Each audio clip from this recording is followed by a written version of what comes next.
It started with a whisper. A rumor passed between truckers and late-night travelers. A town called Black Hollow, nestled deep in the Appalachian Mountains, appeared on no maps, had no official records, and yet people swore it existed. But here's the catch. No one who stayed past midnight was ever seen again. 2 weeks ago, a famous travel vlogger named Ethan Cross set out to expose Black Hollow as a hoax. He live-streamed his journey, promising his audience proof that the town was just another urban legend. The last footage on his camera, a clock striking 12 a.m., his terrified face, and a single sentence before the stream cut out. "Oh God, there's something wrong with the sky." Ethan Cross was never heard from again. Introducing the protagonist, enter Jake Turner, a 32-year-old investigative journalist with a history of debunking supernatural myths. Skeptical, sharp-minded, and desperate for a career-defining story, Jake had spent years chasing ghost towns and abandoned places, only to find them filled with hoaxes and manufactured mysteries. But Ethan's case was different. There was no body, no vehicle, no evidence that he had ever left Black Hollow. It was as if he had been erased. That's why, against all logic, Jake was now driving down an unmarked road deep into the misty Appalachian wilderness toward Black Hollow, the town that shouldn't exist. As Jake's rusted black Jeep rumbled down the uneven dirt road, a sense of unease settled in his gut. He had mapped out the entire region the night before. Black Hollow wasn't supposed to be here, and yet there it was. A quaint little town bathed in the golden glow of old-fashioned street lamps. Victorian-style houses lined the streets, their wooden signs swaying in the wind. A small diner, a barber shop, and a general store stood side by side, as if frozen in time. It was as if he had stepped back into the 1940s. But the most unsettling part,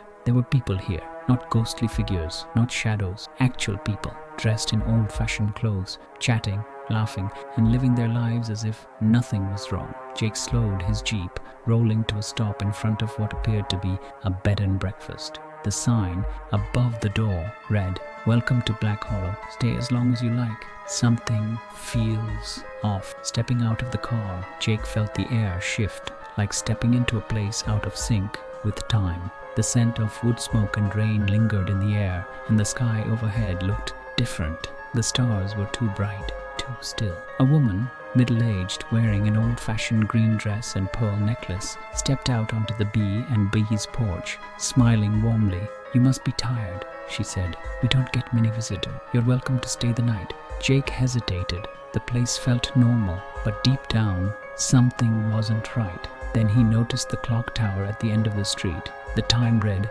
11:07 p.m. He had less than an hour before Black Hollow would vanish, and he needed to find out why. The first sign of horror. As Jake explored the town, he noticed something unsettling. There were no modern items, no cell phones, no power lines, no Wi-Fi signals. At the diner, he asked for a cup of coffee. The waitress, a girl no older than 18 wearing a vintage dress, smiled and poured it into a ceramic mug. "Where am I exactly?" Jake asked, watching her carefully. Her smile didn't falter. "Black Hollow," she said sweetly. "You should stay. People like it here." Then she winked. A playful, innocent gesture, except her eyes flashed completely black. For a split second, Jake's pulse spiked. Did he imagine that? Or was there something deeply wrong with these people? 11:30 p.m., the disappearing act. Wandering the streets, Jake saw children playing hopscotch, an old man whittling wood, and a couple dancing in the moonlight. At first glance, it looked like a beautiful, peaceful town, until he noticed something chilling. At exactly 11:30 p.m., a man walking his dog turned a corner and simply vanished. No scream, no sound. Just gone. Jake's hands tightened into fists. What the hell was this place? Then, out of the corner of his eye, movement. He turned. At the end of the street, standing beneath the flickering glow of a street lamp, was a man in an old-fashioned black suit, watching him, waiting. The man smiled, and then he lifted his hand and waved. Jake's blood ran cold. 11:45 p.m. The warning. Jake rushed back to the B&B, his mind racing. He needed answers. As he entered, the woman in the green dress looked up from the front desk. "Mr. Turner," she said softly, "you should leave." Jake froze. "You know my name?" She didn't answer. Instead, she glanced at the grandfather clock behind her. 11:45 p.m. 15 minutes left. Ethan Cross, Jake pressed. He was here, wasn't he? What happened to him? For the first time, her expression shifted. A flicker of sadness crossed her features. Then she whispered, "The town is almost ready to leave." A chill ran down Jake's spine. Leave? She stepped forward, lowering her voice. "If you want to live, you have to go.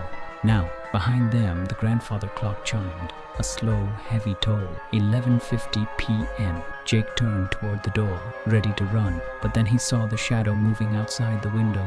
The man in the black suit, smiling, waiting, and he wasn't alone. Dozens of people stood in the street now, staring at him. Jake swallowed hard. Something told him they weren't going to let him leave.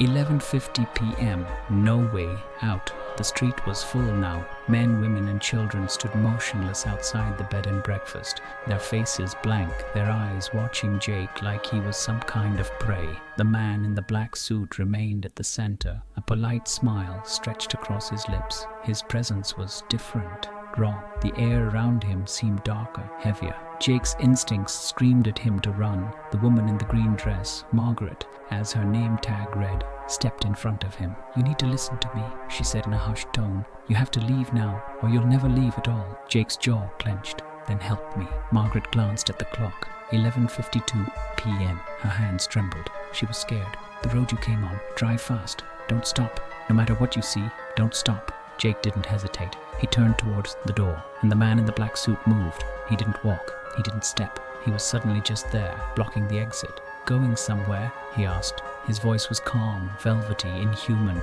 Jake's breath caught in his throat. The man's eyes were completely black, endless voids. Jake took a slow step back. "Who are you?" A slow smile curled the man's lips. "I am a caretaker of sorts," he said. "And you, Mr. Turner, you are about to become a permanent resident." Jake's blood ran cold. Margaret grabbed his wrist. "Run!" she shouted. 11:55 p.m. The chase. Jake bolted through the back door, crashing into a narrow alleyway. His heart hammered in his chest as he sprinted toward his jeep, parked at the edge of town. Behind him he heard footsteps, but they weren't rushed. They were slow, deliberate, certain. The people of Black Hollow were following him, and then they started to whisper. Jake couldn't make out the words, but the sound filled the air like a swarm of insects crawling under his skin. The voices wrapped around his mind, making it harder to think. Faster, faster. The jeep was only a few feet away. Jake yanked the door open, throwing himself inside. Key. Where were his damn keys? He patted his pockets frantically. The whispers grew louder. Then a hand touched his window. Jake froze. The man in the black suit stood just outside, his face inches from the glass. And this time, he wasn't smiling. His lips parted, revealing too many teeth. "Stay," he whispered. Jake shoved the key into the ignition. The engine roared to life. He slammed his foot on the gas. Tires screeched. The jeep tore down the road, out of Black Hollow. 11:58 p.m. The road that never ends. Jake's knuckles were white on the steering wheel. The dirt road stretched ahead, swallowed in darkness, winding through the endless forest. The headlights cut through the mist, but the trees loomed too tall, too thick. He pressed the pedal harder. 80 miles per hour. A sharp bend came. He turned the wheel, barely keeping control. 90 miles per hour. His heart pounded. He was almost out. Then the road ended. Not in a dead end. Not in a cliff. It looped. Jake's breath caught in his throat as the jeep raced back into town. Black Hollow stood ahead, exactly as it was before. People still standing in the streets, still whispering, still waiting. Margaret was standing at the entrance, her face filled with horror. Jake barely had time to react before the jeep's headlights hit her, and she vanished. Not thrown aside, not crushed. She simply ceased to exist. The jeep skidded to a stop. Jake's hands trembled. This wasn't real. This wasn't real. Then the clock tower bell tolled. Midnight, 12 a.m. The town disappears. The air shifted. The golden glow of streetlights flickered. The people of Black Hollow turned their heads to the sky. Jake followed their gaze, and his stomach dropped. The sky was cracking. Like shattered glass, black fractures splintered across the night. Something moved behind them. Something massive, shifting, twisting. The stars weren't real. The sky wasn't real. Jake felt his vision tilt. The world wasn't what he thought it was.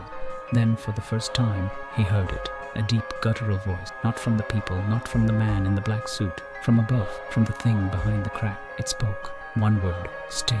Jake's body locked up. a force cold and ancient wrapped around his mind. Then, in his rearview mirror, the man in the black suit was in his back seat. Jake's breath hitched. The man leaned forward. His voice was a whisper, velvet soft. "You should have never come here," Jake screamed, and then the world went black.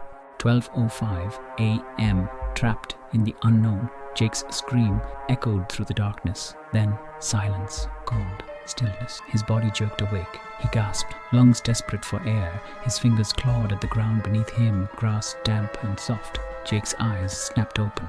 He was no longer in his jeep, no longer on the road. He was lying in the middle of a vast, empty field. A heavy mist curled around him, swallowing the world beyond a few feet. His heart hammered as he pushed himself up, his breath forming small clouds in the freezing air. The clock tower was gone. The town was gone. But the fear in his chest told him one thing. He wasn't free. Something was still here, watching, waiting. Jake turned in a slow circle, muscles tensed. And then he saw it. A single street lamp standing alone in the field, its glow flickering weakly. Beneath it stood a figure, tall, unmoving, the man in the black suit. 12:10 a.m. The truth. Jake's feet refused to move, but his mind screamed at him to run. The man tilted his head, his expression unreadable. Then he spoke. "You tried to leave." Jake swallowed hard, his throat dry. "Where am I?" The man gave a slow smile. "You are where you've always been." Jake's fists clenched. "Number. The town disappeared. I saw it." The man took a step forward. The mist shrank away from him as if it too feared his presence. "Did it disappear?" he mused. "Or did you?" Jake's stomach twisted. "That's not possible," he said through gritted teeth. The man's gaze darkened. "Not possible. You came to a town that no one else can find. A town that vanishes at midnight, and you still believe in what's possible." Jake's breathing quickened. He didn't want to believe it, but a sickening realization sank into his bones. He was the one who had vanished. The world hadn't left him behind. He had left the world. 12:20 a.m. The town that takes Jake forced himself to take a step back. "I'm leaving." The man laughed softly, a deep, rich sound that sent ice through Jake's veins. "Oh, Jake?" His voice was almost amused. "That choice was never yours to make." The street lamp flickered, and then Jake felt it. A slow, creeping pull at the edge of his mind, like invisible hands reaching into his skull, grasping, twisting. The whispers returned, but this time they weren't outside of him, they were inside. Jake staggered back, gripping his head. Visions flashed behind his eyes. Black hollow, empty, buildings crumbling, streets cracked and broken. The people, the ones he had seen before, standing frozen like lifeless statues. And then, one by one, they turned to look at him. Their faces were wrong, hollowed out, decayed. They weren't alive. They never had been. The whispers grew louder. Jake fell to his knees, his mind splitting in two. And then the truth slammed into him. 12:30 a.m. A town of the forgotten Black Hollow was never a town. It was a trap. A place that took people, erased them. Every soul that entered it, every lost traveler, every forgotten person was devoured by midnight. The people of Black Hollow weren't residents, they were remnants, echoes of those who had once been alive but had been consumed by the town's curse. Jake felt the weight of 1,000 lost voices press against his skull. He was becoming one of them. "No!" he roared, forcing the pull away. "I won't be one of you." He looked up, and the man in the black suit was standing right in front of him. For the first time, the man's smile faded. "Then run, Jake." His voice was ice. "Run, while you still remember who you are." The street lamp died, and everything plunged into darkness. Darkness swallowed Jake whole. The air around him grew dense, pressing in like unseen hands, squeezing the breath from his lungs. He tried to move, but his limbs felt heavy, like he was sinking into something unseen. The whispers had stopped, but the silence that followed was far worse. It was as if the world had ceased to exist, as if he had been cast into an abyss where time itself no longer moved. Then, in the void, a single light flickered, faint, distant, a golden glow, barely strong enough to pierce the suffocating blackness. Jake forced himself toward it, his feet dragging through an unseen weight. Every step was a battle, as if the darkness clung to him, trying to hold him back, to pull him under. The light grew closer, and with it came a voice, a whisper, but not like before. This one was different. It was familiar. Jake, his breath caught. It wasn't a ghostly murmur, not the mind-shattering voices that had plagued him since he arrived. This was real, human. His pulse thundered as he pushed forward. The mist thinned, revealing a small wooden table with a single candle burning atop it. Next to the candle, lying on the aged wood, was a notebook. Jake's hands trembled as he reached for it. The leather cover was worn, the pages yellowed with age. He flipped it open, his eyes scanning the words scrawled across the first page in hurried, desperate writing. "If you're reading this, it means you're trapped too." A chill crawled up Jake's spine as he turned the page. "My name is Daniel Carter. I arrived in Black Hollow 10 years ago. I don't know how long I've been here, but I know this. There is no town. There never was. Black Hollow is a doorway that feeds on the lost, on the forgotten. Every midnight, it takes another. It doesn't kill you. It embraces you. Your past, your memories, your very existence fades until there is nothing left of you." Jake's breath quickened. He turned another page, eyes moving frantically over the next entry. "I tried to escape. I failed. But I learned something. There's a way out. One way. You must find the heart of Black Hollow. Destroy it before midnight. If you don't, the town will take you forever." Jake's grip tightened on the notebook. His heart pounded in his chest. He had less than half an hour before midnight struck again. Less than half an hour before he became nothing. The candle flickered violently, and a cold gust of wind swept through the empty space. The whispering voices returned, but this time they weren't distant. They were all around him. The darkness trembled, shifting, moving. Then from the shadows they emerged. The people of Black Hollow. But they were no longer people. Their faces were hollow voids, their skin grey and stretched tight over skeletal frames. They moved without sound, their bodies jerking unnaturally as they closed in. Jake ran, the notebook clutched in his hand. He sprinted toward the only thing that made sense, the clock tower. He didn't know why, but something deep inside told him that was where he needed to be. The whispers grew louder, clawing at his mind, trying to unravel him. The figures closed in from all sides, their hands reaching, their fingers stretching unnaturally long. His lungs burned as he pushed forward. The clock tower loomed ahead, its door hanging open. He didn't hesitate. He threw himself inside and slammed it shut. Silence. Jake backed away from the door, his chest heaving. His fingers tightened around the notebook as he looked up. The clock hands stood frozen at 11:59 p.m., 1 minute before midnight. The air in the tower was thick, heavy with something unseen. Shadows danced along the walls, and in the center of the room, a single ornate mirror stood. Jake's reflection stared back at him, but it wasn't quite right. His eyes were too dark, his features slightly off, as if he were looking at a version of himself that wasn't fully real. He stepped closer, his own reflection remaining perfectly still. Then it moved, but Jake hadn't. His heart stopped. The reflection smiled, a slow, unnatural grin that stretched across its face. Then it stepped forward. Jake stumbled back as his reflection emerged from the mirror, its form shifting, twisting into something monstrous. Its limbs lengthened, its grin widening into a horrific, gaping maw. Jake barely had time to react before it lunged. He dove aside, the creature's clawed hands slashing through the air where he had stood. He hit the ground hard, rolling onto his back, just in time to see the creature crawling toward him, its movements unnatural, jerky. His mind raced. The notebook, the heart of Black Hollow. Jake's eyes darted around the room. Then he saw it. Behind the mirror, nestled into the stone wall, was a glowing red stone.